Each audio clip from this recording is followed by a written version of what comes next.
1967ರಲ್ಲಿ 1667ರಲ್ಲಿ ಹದಿನಾಡು ಗ್ರಾಮದ ಪಾಳೆಗಾರನಾದಂತ ಮುದ್ದುರಾಜಯ್ಯ ಈ ದೇವಸ್ಥಾನಕ್ಕೆ ಬೇಕಾದಷ್ಟು ಉಂಬಳಿ ಕೊಟ್ಟ ಅಂತ ಹೇಳುತ್ತೆ. ಹದಿನಾಡು ಅಂದ್ರೆ ಯಾರು? ಹದಿನಾಡು ಅಂದ್ರೆ ಮೈಸೂರು ನಂಜನಗೂಡು ಹತ್ರ ಇರುವಂತ ಇವತ್ತಿನ 16 ಗ್ರಾಮವೇ ಅಂದಿನ ಹದಿನಾಡು ಪ್ರಾಂತ್ಯ.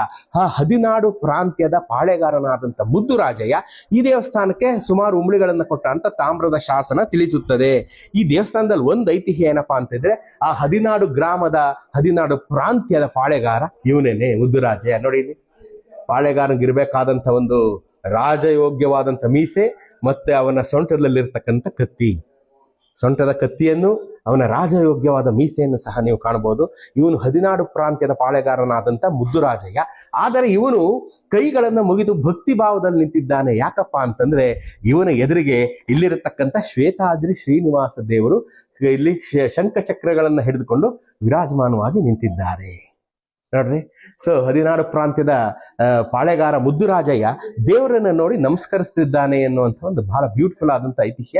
ನೀವು ದೇವಸ್ಥಾನಕ್ಕೆ ನೀವು ದಕ್ಷಿಣ ದಿಕ್ಕಿನಿಂದ ಬಂದ್ರೆ, ಈ ಕಡೆಯಿಂದ ನೀವು ಮೆಟ್ಲತ್ಕೊಂಡ್ ಬಂದ್ರೆ, ಕಾರ್ ಪಾರ್ಕ್ ಮಾಡಿ, ನಿಮ್ಗೆ 2 ಕಂಬಗಳಲ್ಲಿ ಈ ಕಥೆ ಸಿಗುತ್ತೆ. ಇದನ್ನ ನೋಡ್ಕೊಂಡು ನೀವು ದೇವಸ್ಥಾನಕ್ಕೆ ಹೋಗ್ಬೇಕು.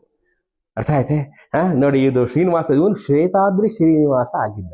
ಇವನು ತಿರುಮಲೆ, ಇವನು ಶ್ವೇತಾದ್ರಿ ಶ್ರೀನಿವಾಸನಾಗಿದ್ದಂತ ಈ ದೇವರು ಬಿಳಿಗಿರಿ ರಂಗ ಯಾವಾಗ ಆದ?